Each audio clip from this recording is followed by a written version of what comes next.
عزیزان گرامی وقار، ہم لوگوں کا اسلام میں داخل ہونے کے بعد عقیدے کے طور پر ایک جز یہ بھی ہے کہ ہم تقدیر پر ایمان رکھتے ہیں۔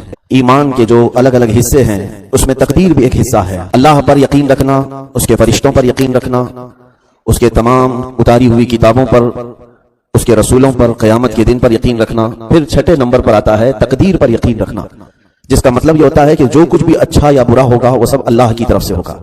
اس پر ہر مسلمان کا یقین ہے۔ اور آخری حصہ ہے ایمان کا مرنے کے بعد دوبارہ زندہ ہونے پر یقین رکھنا، یعنی قیامت کے دن۔ تو یہ جو ایمان کے حصوں میں سے ایک تقدیر ہے، اس تقدیر کو بعض لوگ الگ مفہوم میں لیتے ہیں۔ اور پہلی بات تو میں یہ بھی بتا دوں، منع کیا گیا ہے تقدیر کی بحثوں میں پڑھنے سے۔ اللہ کے حبیب صلی اللہ تعالی علیہ وسلم کی حدیث کریمہ ہے اس سلسلے میں کہ تقدیر کے معاملات میں بحث نہ کرو، گمراہ ہو جاؤ گے۔ تو ہمارا صرف اتنا اعتقاد ہے کہ جو کچھ بھی ہوگا وہ اللہ کی طرف سے ہوگا، لیکن تقدیر کا یہ معنی اگر کوئی مراد لے کر خاموش بیٹھ جائے وہ بھی تقدیر کا تقاضا نہیں ہے۔ مثال کے طور پر بعض لوگ اگر یہ سمجھتے ہوں کہ جو کچھ بھی ہونا ہے وہ سب لکھا جا چکا ہے، جیسے کہ ہمارا ایمان یہ بچپن سے سنتے آ رہے ہیں نا، ایک لوح محفوظ ہے، ایک تختی ہے جس پر تمام انسانوں کی تقدیریں لکھی گئی ہیں، تمہارے پیدا ہونے سے لے کر مرنے تک تم کیا کیا کرنے والے ہو سب کچھ لکھا جا چکا ہے، سب کچھ اس میں محفوظ ہے۔ تو یہ لوح محفوظ جس میں سارے انسانوں کی تقدیریں محفوظ ہیں، تو اس کا مطلب یہ نہیں کہ تم دنیا میں کسی جگہ گوشہ نشین ہو کر کے بیٹھ جاؤ اور پھر یہ کہو کہ جو کچھ بھی لکھا ہے وہ خود بخود ہوتا رہے گا۔ تقدیر کا تقاضا یہ نہیں۔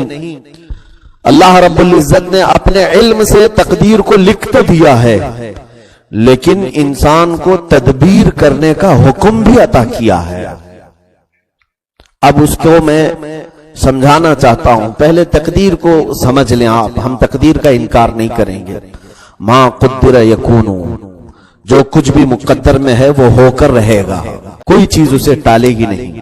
ہاں یہ اور بات ہے کہ علماء اعظام نے تقدیر کی الگ الگ قسمیں بیان کی ہیں۔